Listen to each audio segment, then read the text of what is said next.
Ito na yung araw ng kuhanan ng car. Andito na nga ako sa harap ng Romano.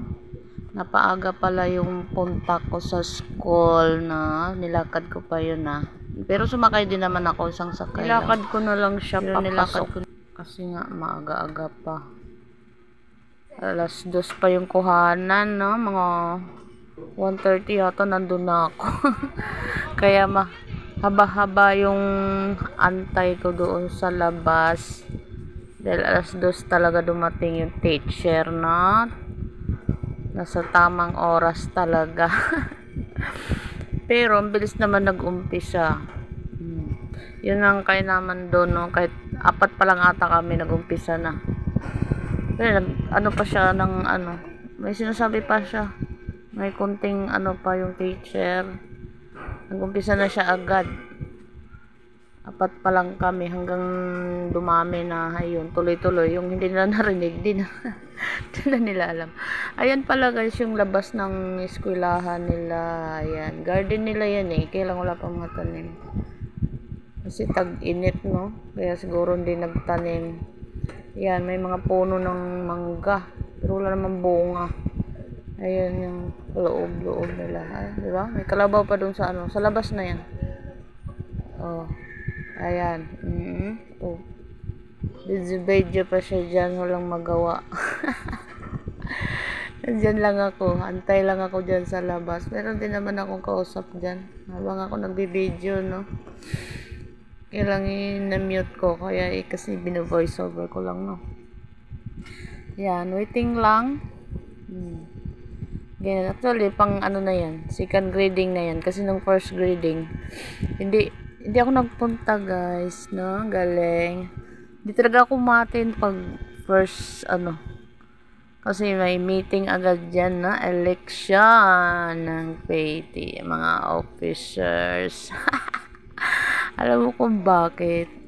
Iwas ako sa election ng officer. Kasi ayaw kong maging officer. Ayan pala yun, Ayan, sa labas. Nasa gitna yung building nila. Balik tayo doon sa first grading. Niiwasan ko kasi yung election ng officer guys. Kasi minsan na akong naging officer na kahit ayaw ko. Kasi nga may tindahan ako. Lalo dyan high school. Patawag-tawag ka niyan na. And hindi ko nga kasi hindi ko magampanan yung pagiging officer. Ayan na kami guys, nandyan na pala kami sa loob. Ayan, nag-umpisa na si teacher ayan, nag-explain na siya dyan, no? Ibalik na pala daw yung nating klase sa next year. Diyan na naman pala tayo mag-start ng klase.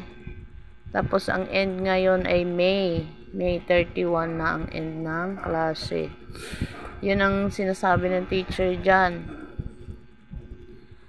Back to normal na talaga, yung straight na yung lahat papasok. Pag pang-umaga ka. Lahat ng pang-umaga papasok.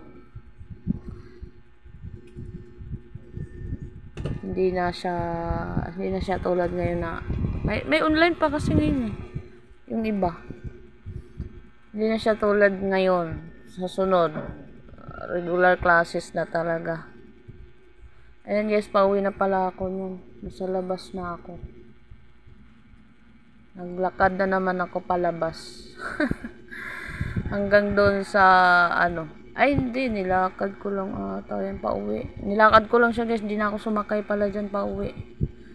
Kasi medyo medyo malamig na. Nung pagpunta ko kasi mainit talaga Kaya sumakay ako hanggang doon lang sa kanto. Yung papasok lang nilakad ko naman. Medyo malayo yung konti kasi yung papasok. Pag napasok mo doon, pamasahe mo 30. Kaya nilakad ko na lang. Andyan na ako. Malabas. Hanggang bahay guys, nilakad ko yan. Kaya naman kasi lakarin. Yung school nila. Basta wag lang mainit, no? Ayan.